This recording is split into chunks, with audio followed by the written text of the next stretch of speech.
Hi friends, आप सभी का आपके अपने यूट्यूब चैनल यूपीएससी इन्फो 24 में स्वागत है। तो दोस्तों, हम उम्मीद करते हैं कि आप सभी लोग स्वस्थ होंगे और खुश होंगे।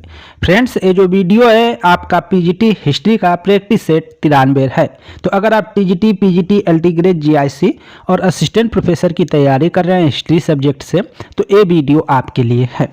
आज का जो क्वेश्चन है आपका 31 नंबर से शुरू होगा और ये क्वेश्चन देखिए आपका यूपी जीआईसी प्रवक्ता परीक्षा 2015 में पूछा गया क्वेश्चन है। क्वेश्चन क्या है उसको देख लेते हैं कि निम्नलिखित हड़प्पाकालीन स्थलों में से किसमें नाली के निर्माण में लकड़ियों का प्रयोग किया गया है। क्वेश्चन है आपका कि निम्नलिखित हड़प्पाकालीन स्थलों में से किसमें नाली के निर्माण में लकड़ियों का प्रयोग किया गया, ये आपको बताना है।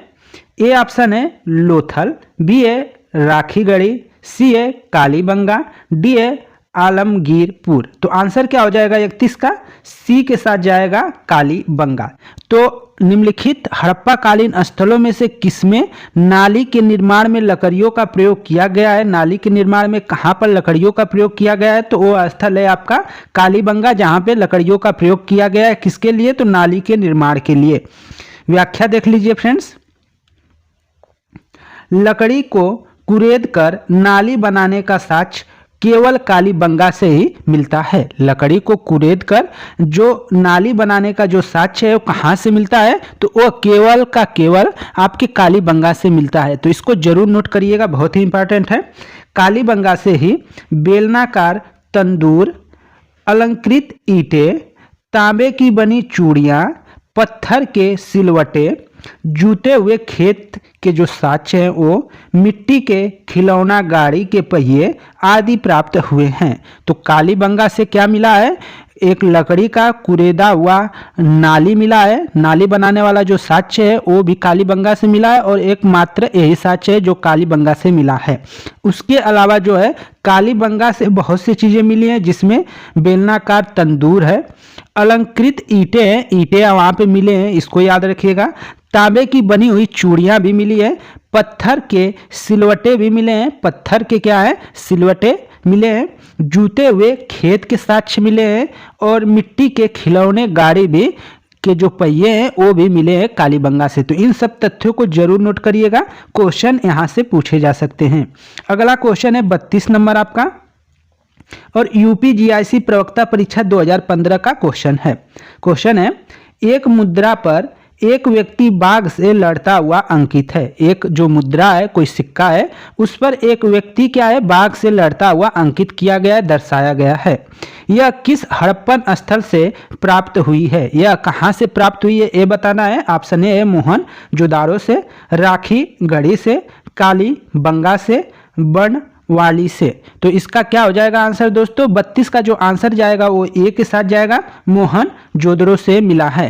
फ्रेंड्स, ये सब जितने क्वेश्चन आप देख रहे होंगे वो कभी भी आपको लुसेंट में नहीं मिलेगा। अगर लुसेंट से आप पढ़ रहे होंगे तो इन सब क्वेश्चनों को आप लुसेंट में नहीं पा सकते। इसलिए अपना लेवल थोड़ा सा आपको बढ़ाना होगा और आपको अच्छी किताबें पढ़नी होगी। ये नहीं कि थोड़ा मोड़ा अच्छी से चलेगा। अच्छी और स्टैंडर्ड जो बुक है उनको पढ़िए और वहाँ से क्वेश्चन अब बन रहे हैं। ये नहीं कि हल्का बुक पढ़कर आपका काम चल जाएगा। तो इसलिए ईमानदारी से पढ़िए और खूब जी जान लगाकर पढ़िए, क्योंकि आपका यूपी का जो भी पेपर होने वाला है बहुत नज़दीक है। उसके साथ साथ ये जो क्वेश्चन है आपका बिहार का अभी ये स्टेट होने वाला है, तो उसके लिए तो रामबाण है, क्योंकि बिहार के स्टेट में इससे बाहर क्वेश्चन पूछे नहीं जा सकते, क्योंकि हल्का क्वेश्चन ही पूछता है। तो आपका फोकस है मेन यूपी के जो भी पेपर होने वाले हैं और असिस्टेंट जो प्रोफेसर के पेपर है उनके लिए है।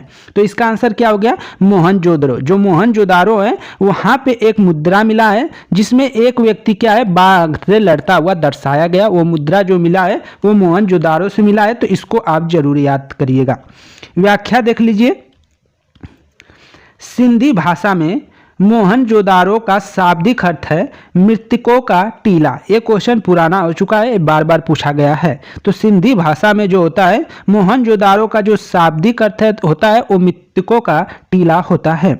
सिंध प्रांत के लड़काना जिले में सिंधु नदी के दाहिने तट पर स्थित मोहनजोदारो का सर्वप्रथम खोज राखालाल दास बनर्जी ने वर्ष 1922 में किया था। तो मोहनजोदारो का खोज किसने किया था? तो राखाल दास बनर्जी ने 1922 में किया था। और हड़प्पा की खोज दयाराम साहनी द्वारा किया गया था 1921 में, तो उसको भी याद रखिएगा।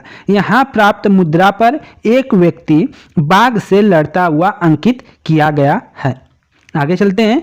33 नंबर क्वेश्चन अच्छा क्वेश्चन है, आपका यूपी जीआईसी अपर वाले में पूछा गया क्वेश्चन है। तो अधोलिखित में से किस पुरा स्थल से मिट्टी के रथ का नमूना प्राप्त हुआ है? अधोलिखित में से किस पुरा स्थल से मिट्टी के रथ का नमूना प्राप्त हुआ है? कालीबंगा, राखीगढ़ी, मोहनजोदारो, धौलावीरा। तो 33 का जो आंसर है फ्रेंड्स वो बी के साथ जाएगा, राखीगढ़ी से। तो अधोलिखित में से किस पुरा स्थल से क्या है? मिट्टी के रथ। किसके रथ? तो मिट्टी के रथ का नमूना कहाँ से मिला है? तो वो मिला है आपका राखीगढ़ी से। तो राखीगढ़ी को आप अपने दिमाग में बैठा लीजिए कि राखीगढ़ी से मिट्टी के रथ के नमूने प्राप्त हुए हैं। व्याख्या देखिए, राखीगढ़ी नामक पूरा स्थल हरियाणा के हिसार जिले में स्थित है। तो राखीगढ़ी जो है कहाँ है? हरियाणा प्रांत में है, हरियाणा स्टेट में है। और किस जिला में स्थित है राखीगढ़ी? तो हिसार जिले में स्थित है।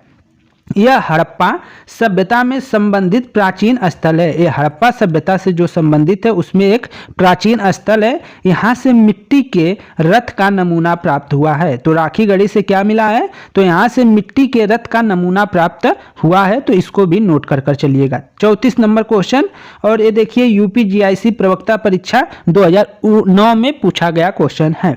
समाधि यच का संबंध हड़प्पा संस्कृति के किस स्थल से है?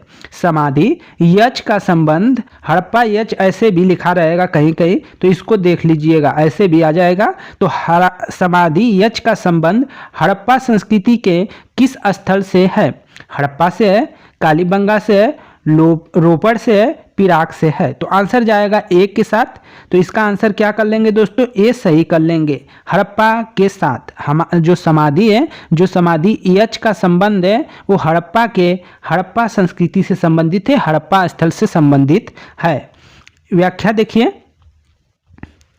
हड़प्पा के सामान्य आवास क्षेत्रों के दक्षिण में एक कब्रिस्तान प्राप्त हुआ है। हड़प्पा के सामान्य आवास क्षेत्र में जो क्षेत्र है उसके दक्षिण में एक कब्रिस्तान प्राप्त हुआ है, जिसे समाधि R37 नाम दिया गया है। जिसे समाधि R37 नाम दिया गया है। वर्ष 1939 के उत्खनन कार्य के दौरान एक अन्य समाधि मिली थी जिसे समाधि यच का नाम दिया गया है। तो समाधि यच का और समाधि जो है R37 का जो संबंध है वो किससे है? तो हड़प्पा से है। इसको आप याद रखिएगा।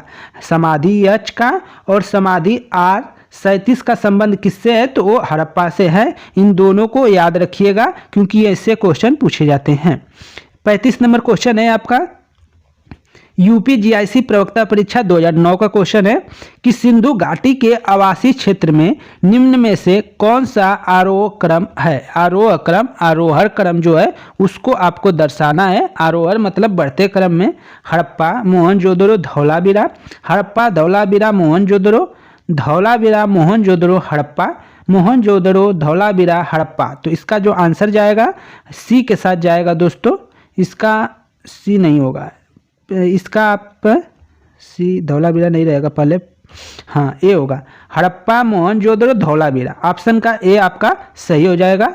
ए ऑप्शन सही कर लेंगे क्योंकि सबसे जो बड़ा है आरोहण क्रम, जो सबसे बड़ा है वो क्या है आपका? हड़प्पा, मोहनजोदड़ो, धौलावीरा। इस तरह आप कर लेंगे कि सबसे बड़ा ये आरोहण क्रम में है। आरोहण का मतलब अवरोही मतलब घटते, आरोही मतलब बढ़ते, तो आरोहण तो बढ़ते क्रम में होगा। तो आंसर आपका ए सही हो जाएगा। अभी हम देख लेते हैं व्याख्या को, उसको याद रखते हैं। हड़प्पा सबसे पहले वर्ष 19 में खोजा गया। इसके खोजकर्ता दयाराम साहनी थे। मोहनजोदड़ो 1922 में R.G. बनर्जी द्वारा खोजा गया। R.G. बनर्जी भारतीय पुरातत्व विभाग के एक अधिकारी थे। धौलावीरा 1967 से 1968 जो है जगतपति जोशी के द्वारा खोजा गया। धौलावीरा का क्या है? तो दोस्तों ये क्षेत्रफल के आधार से न पूछकर ये आपका यद्यपि क्षेत्रफल के आधार पर इसका आरोहण क्रम मोहनजोदड़ो, हड़प्पा, धौलावीरा होगा। तो अगर क्षेत्रफल के आधार पे पूछे तो देखिए दो तरह से क्वेश्चन बन रहा है यहाँ पे। अगर इस तरह डेट से पूछा है, डेट से, और डेट से ही आंसर लगाया है, तो पहले हड़प्पा हो जाएगा। डेट से हड़प्पा कर लेंगे पहले, डेट से आपका पहले हड़प्पा हो जाएगा। हड़प्पा पहले नंबर पे हड़प्पा, फिर इसके बाद आपका हो जाएगा मोहनजोदारो, दूसरा मोहनजोदारो, ठीक है। तीसरे पे आपका क्या हो जाएगा? आपका धौलावीरा, तीसरे पे आपका धौलावीरा। ये क्या है? ये आपका जो है धौलावीरा, ये आपका देखेंगे तो ये किस पे है? तो ये हड़प्पा, मोहनजोदारो, धौलावीरा जो है वो कहीं ना कहीं डेट पे है, क्योंकि इसका जो डेट है 1921 है, इसका 1921 है, इसका 1922 है, इसका 1922 है, और इसका 1968 कर लीजिए, 1968 ही लगा लीजिए, 67-68 है तो 1968। तो ये आरोही मतलब बढ़ते क्रम का मतलब हो गया कि ये बढ़ रहा है क्षेत्रफल से नहीं, ये सन से बढ़ रहे हैं। सन से देखेंगे तो पहले सबसे पहले हड़प्पा खोजा गया, फिर मोहनजोदड़ो, उसके बाद धौलावीरा। तो ये आरोही क्रम तो है, लेकिन बढ़ते क्रम में सन के हिसाब से है। लेकिन अगर वही बात कर दिया आरोही क्रम क्षेत्रफल के हिसाब से, तो सबसे बड़ा क्या होगा? सबसे पहले क्या होगा? मोहनजोदड़ो छोट है थोड़ा सा, उससे बड़ा हड़प्पा है, हड़प्पा से बड़ा कौन हो गया? धौलावीरा है। तो इस तरह आरोही क्रम दोनों आधार पे आप देख लीजिएगा और उसी के अनुसार आंसर करिएगा। आगे चलते हैं। 36 नंबर क्वेश्चन है और यूपीजीआईसी प्रवक्ता परीक्षा 2009 में पूछा गया क्वेश्चन है। ताम्र निधियां आर्यों की कर्तव्य हैं, यह किसका कथन है? ताम्र निधियां आर्यों की कर्तव्य हैं, यह किसका कोटेशन है? याद रखना है। ऑप्शन ए है एच गेल्डर्न का, ऑप्शन बी है एस पिगट का, ऑप्शन सी है एम व्हीलर का, ऑप्शन डी है वीजी चाइल्ड का। तो 36 का जो आंसर है दोस्तों, इसका 36 का आंसर किसके साथ करेंगे? तो 36 का कर लेंगे आप ए के साथ जाएगा आंसर इसका, एच गेल्डर्न का। एच जो गेल्डर्न है उनका यह कथन है, ताम्र निधियां आर्यों की कर्तव्य है, यह किसका कथन है? तो एच गेल्डर्न का है, ऑप्शन ए याद रखिएगा। व्याख्या देख लीजिए थोड़ा सा। एच गेल्डर्न के अनुसार ताम्र निधियां आर्यों की कर्तव्य है। भारतीय समाज में आर्यों द्वारा किए गए कार्यों या परंपरा का आज भी साक्ष्य प्राप्त होता है। इसी क्रम में आर्यों ने जिन वस्तुओं का प्रयोग अपने जीवन काल को सुखी बनाने के लिए किया, आज भी समाज में उस परंपरा को देखा जाता है। आर्यों द्वारा अध्यात्म की व्यवस्था आज पूर्णतः प्रचलित है। आर्यों द्वारा जो अध्यात्म की व्यवस्था थी वो आज भी क्या है? आपको देखने को मिलेगा। आगे चलते हैं।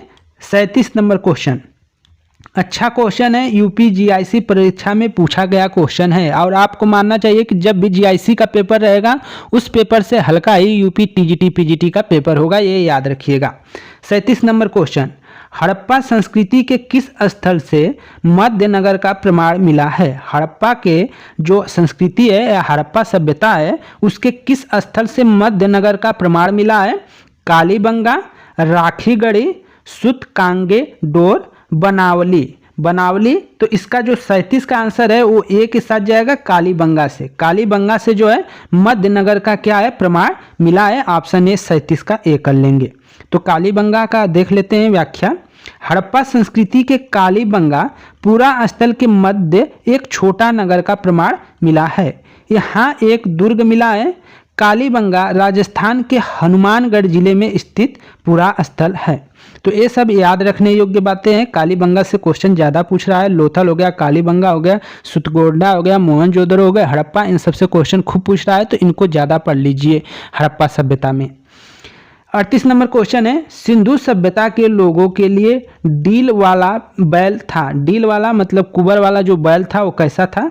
देसी पशु था, विदेशी पशु था, पवित्र पशु था, बलि पशु था। तो 38 का आंसर आपको दिख गया होगा, पवित्र पशु था। ऑप्शन सी आप सही कर लेंगे, 38 का सी कर लेंगे। और ये टीजीटी पेपर में 2005 में पूछा गया क्वेश्चन है। व्याख्या देखिए थोड़ा सा, और यहाँ से अच्छा इसकी व्याख्या को अच्छे से नोट करिएगा क्योंकि यहाँ से पेपर पूछे जाते हैं, पेपर यहाँ से उठाए जाते हैं क्वेश्चन। सैंदोस धर्म के विषय निम्नलिखित साक्ष्यों का पूर्णतः अभाव है। सैंधव धर्म के विषय में लिखित जो साक्ष्य हैं उनका पूर्णतः क्या है, अभाव है। केवल पुरातात्विक साक्ष्यों के आधार पर इसका अनुमान लगाया जा सकता है। सैंधव सभ्यता के अनेक पुरास्थलों से प्राप्त मुहरों, मुद्रांकनों, ताम्रपट्टों आदि पर डील वाला बैल अंकित है। आदि पे क्या है, डील वाला बैल अंकित है।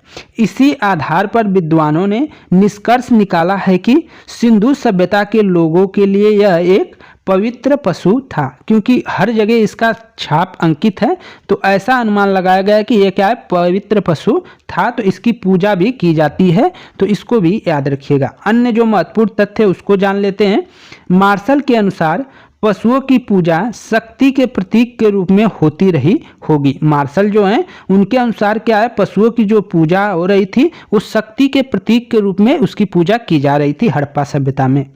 मोहनजोदारो से प्राप्त एक ताबीज पर एक नाग को चबूतरे पर लेटा हुआ दिखाया गया है। ये अच्छा क्वेश्चन है कि कहाँ पे ताबीज पर एक नाग को चबूतरे पर लेटा हुआ दिखाया गया, तो वो स्थान है मोहनजोदारो। मोहनजोदारो से प्राप्त एक जो ताबीज है उस ताबीज पर एक नाग को चबूतरे पर लेटा हुआ दिखाया गया है। तो ये कहाँ लेटा हुआ दिखाया गया, मोहनजोदारो। इसको जरूर नोट करिएगा। अर्नेस्ट मैके का अनुमान है कि चबूतरे पर नागों को दूध पिलाया जाता रहा होगा। ऐसा अर्नेस्ट मानना है अर्नेस्ट का कि चबूतरों पे क्या है, नागों को दूध पिलाया जाता रहा होगा सिंधु घाटी सभ्यता में। आगे करें, मोहनजोदारो एवं हड़प्पा से कुबड़ वाले बैल की आकृति का जो है अनेक मुहरें प्राप्त हुई है। मोहनजोदारो से क्या है, मोहनजोदारो और जो हड़प्पा है वहाँ से क्या है, कुबड़ वाले बैल होते हैं उनकी आकृतियों के अनेक क्या है, मुहरें प्राप्त हुई हैं। तो इन सब चीज़ों को जरूर नोट करिए और ध्यान से सुनिए। आगे चलते हैं। आपका टीजीटी का क्वेश्चन है, 2011 में पूछा गया क्वेश्चन है कि पूर्ण विकसित हड़प्पा सभ्यता लगभग कितनी शताब्दियों तक जीवित रही। पूर्ण विकसित हड़प्पा सभ्यता लगभग कितनी शताब्दियों तक जीवित रही है? 4 शताब्दियों, 5, 7, 3 शताब्दियों। तो आंसर क्या हो जाएगा, सी हो जाएगा दोस्तों। 7 शताब्दियों तक जीवित रही है, तो आंसर आपका सी सही है। व्याख्या देख लीजिए थोड़ा सा।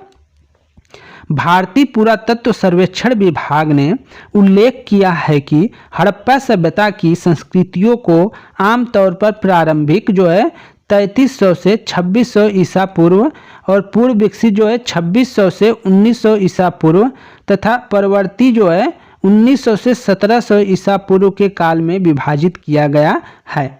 अतः स्पष्ट है कि पूर्व विकसित हड़प्पा सभ्यता जो है 7 शताब्दियों तक क्या है, जीवित रही होगी। अतः यह स्पष्ट है कि पूर्व विकसित जो हड़प्पा सभ्यता है लगभग 7 शताब्दियों तक जीवित रहेगी। तो यहाँ पे पूर्व विकसित, तो पूर्व विकसित वाला ए देख रहे हैं।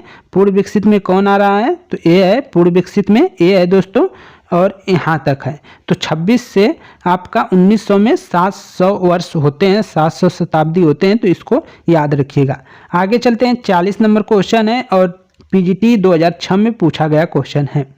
सिंधु सभ्यता के सबसे पूर्वी स्थल का उत्खनन किया गया था। सबसे पूर्वी जो स्थल है जिसको आलमगीरपुर कहते हैं और ये उत्तर प्रदेश में पड़ता है।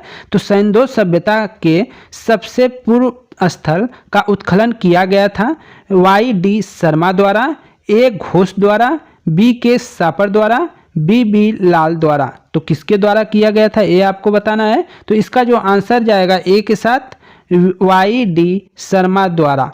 तो सिंधु सभ्यता के सबसे पूर्व स्थल का उत्खनन किया गया था, किसके द्वारा किया गया था, तो वाई.डी. शर्मा द्वारा किया गया था। 41 का ए ऑप्शन सही है। आगे चलिए इसके व्याख्या को देख लीजिए, वही चीज़ है व्याख्या में।